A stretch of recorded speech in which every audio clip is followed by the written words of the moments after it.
Hello, everyone. I'm Frankie, and this is the Questioning Why. Today, we are going to discuss a subject that I've observed from afar and in person, which is the difference between Christians and atheists. I'm taken back to Old Saybrook, Connecticut. I was in a car with some friends, my best friend, his wife, and their infant child. I mean, he was a baby at that point, and his car broke down on the highway. So we're like, oh my God. I don't even remember why we were traveling, but we, pulled to the side of the highway, tried to do some things to get the car to turn back on. It would not. So in the end, we had to get some help. I remember we were able to walk, like we all of us walked to the nearest mechanic shop. Mind you, this is on a major highway in Connecticut. We walked to the nearest exit, got off. Um, I do believe the police came when we got to the, because we were close to an exit. The police came because we were kind of in the way. So we had to kind of push the car to a place where it was off of the main road, off of the highway. Anyway, we get to a mechanic, and this mechanic shop, had like crosses, the cross of Christ. It had Bible verses, inspirational text. It had like Christian music playing in the background, and you know that this is someone who is a believer. And he asked what was wrong with the car. We told him the symptoms because we weren't able to get the car there, so it would need to be towed and then fixed. Um, he gave us an estimate of something like $780 to do all of this work. And this would have been sometime like 2013, 2012. And we were like $780. Like, that's that's not a small chunk of change. So we thanked him and we're like, okay, we need to discuss it and see what we can do. And we discussed and we're like, that's not something that financially makes sense. Maybe someone else could give us a better deal. So we found another mechanic who was close by, had great ratings on Google. That's why we chose him. And so we went to that mechanic. I'm not sure if we took an Uber there. It's been so long I can't even remember. But I know that at that mechanic's shop, it was just a regular mechanic shop. Had this owner who was kind of wild, just kind of he was dressed just very plain and wild, and he cussed a lot and had tattoos, and but he was friendly, and he asked for the symptoms, asked for what happened. We told him, and he saw that my friend and his wife were there with their infant child. Uh, as was the case when we went to the Christian mechanic's shop, this wild cussing tatted mechanic shop person quoted us $230. $230 the from a mechanic shop owner who is has just tats and just swore like a sailor. And we had a great vibe and connection with him. And in the end, he ended up even recommending a restaurant nearby where we could have a nice meal. It was called Zhang's. It was like a gourmet Chinese restaurant. And so after we were able to pay for the car to have it towed and to have it fixed with taxes, maybe came out to 280 or so. And we took the funds that we saved, went to Zhang's restaurant, and had some of the best Chinese food that I've had anywhere. It was quality Chinese food. in a restaurant type setting. That's one experience that I had between a Christian mechanic and a wild mountain man cussing sailor mechanic. My next experience, it's not so much with an atheist, it's between Christians and Muslims. I was in Italy for a month in 2017 studying opera. And while I was there, in the mountains of Cori, an hour 24 minutes southeast of Rome, I kind of wandered through this mountain village. It was idyllic, it was very hot. It's the Mediterranean, so it was very hot. And at a certain point, I felt kind of alone because it's the culture shock. I was also the only black person that I saw in that village. But then, like the third or fourth day in, when I became brave enough to start exploring the little village, I ran into 18 African refugees who had been brought in by the country of Italy and dispersed all over as refugees. And they had housing and whatnot, and we became immediate friends. They had two friends who were Romanian who hung out with them all the time. They became good buddies. It was very interesting to me in this home that the Africans, they were from Uganda, Nigeria, Kenya, they split themselves up based off of their faith. There was one group that were Christians and they stayed on one side, and the other group, they were Muslim and they stayed, they had their own like rooms, and they housed themselves based off of their religion. Of course, the main areas, everyone shared it.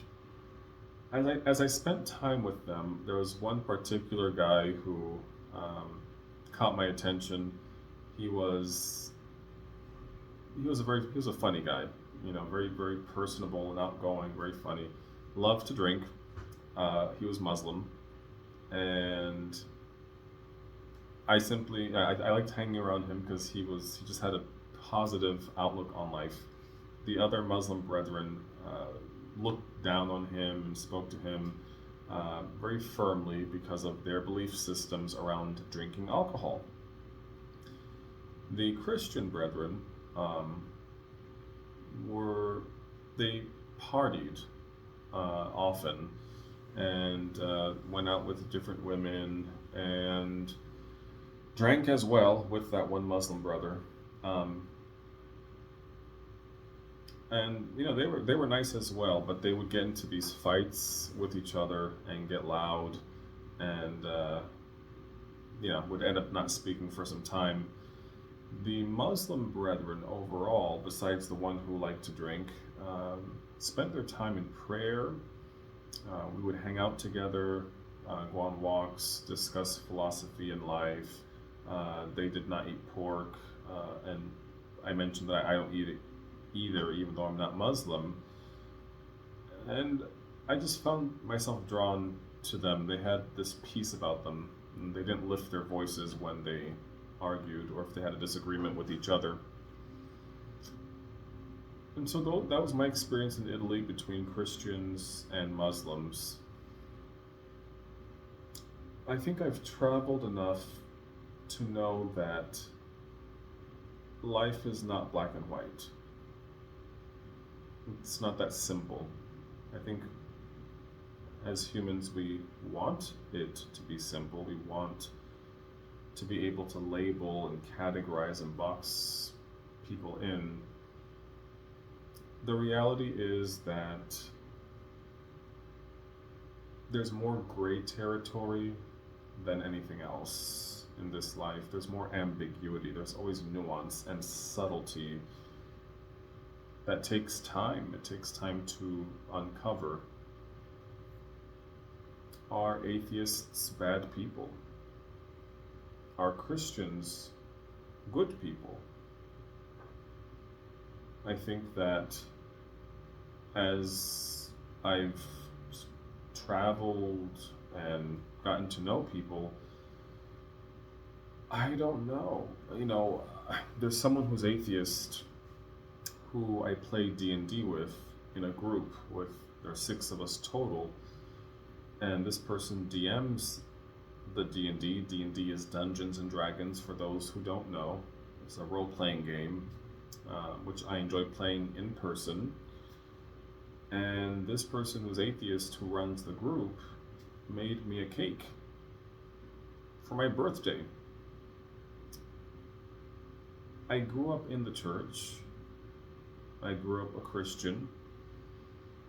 In my recovery journey, step 2 is exploring who my higher power is, exploring God as I understand God. And step 3 was turning my will and my life over to the care of God as I understand Him, or her, or they, depending on what your higher power is. So, what I've discovered is that there are good, kind people who are atheists, and there are good, kind people who are Muslims, and there are good, kind people who are Christians, and there are unpleasant, unkind people who are atheists, unpleasant, unkind people who are Christians, and unpleasant, unkind people who are Muslims.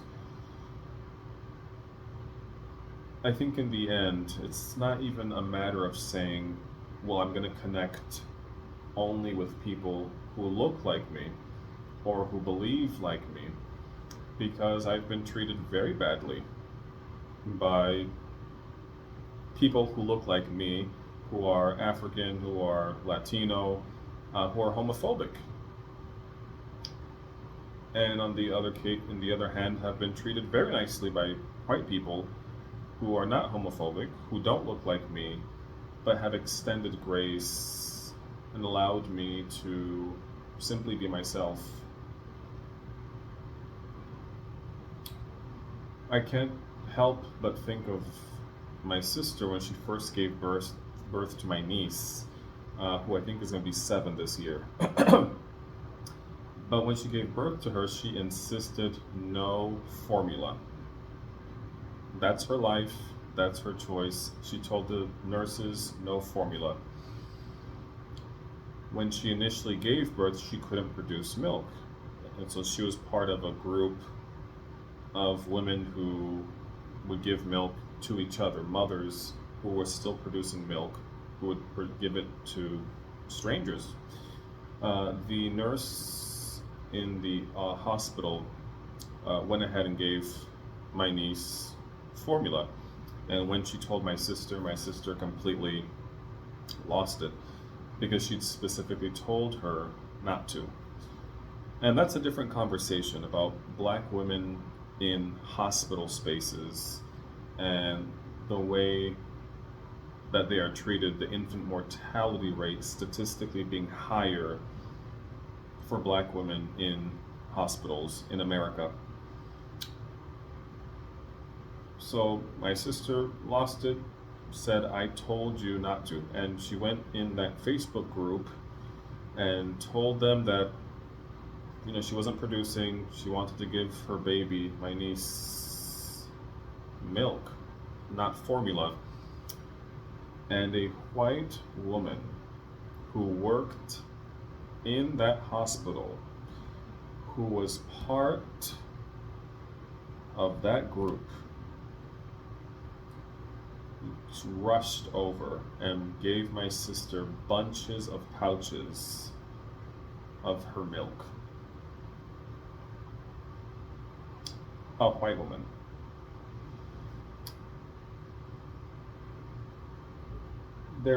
It's not black and white.